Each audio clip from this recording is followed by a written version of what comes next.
back to the phone lines. We'll talk to Steve in Abbotsford, British Columbia, Canada, Sirius XM 131. Hi, Steve. How you doing? Good.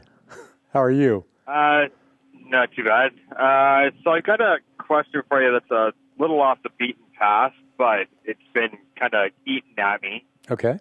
I walked away from all forms of Christianity when I was in my late teens, but I've recently decided to turn back, and I've chosen the Catholic faith. But my wife is non-denominational and kind of disagrees with my choice. How do I deal with that? Like, I've been looking at the scriptures, and I haven't been able to find anything that I've been able to get any answers from.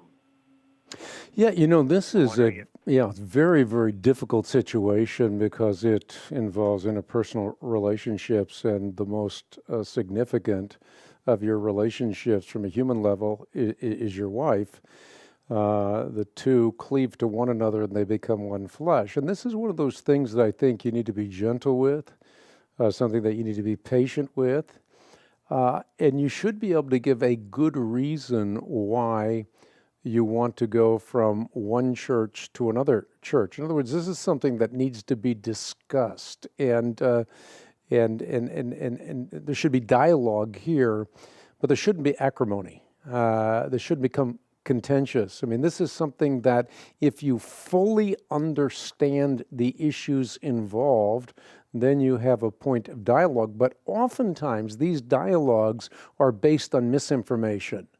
So sometimes instead of pontificating, we're better off asking questions. Why is it that you resist this? Or what is it in your particular church or the non-denominational context or community that you find so precious? And through that discussion, you can come to a meeting of the minds. And again, very, very difficult. But the other thing that I think that I would like to point out in this context is that God has his people everywhere.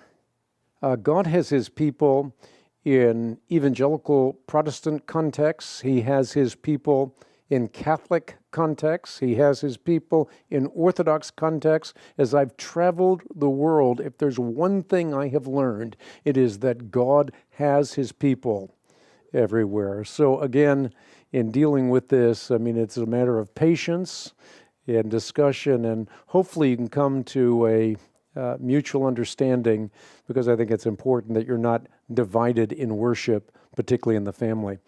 We'll be right back with a quote of the day and more answers.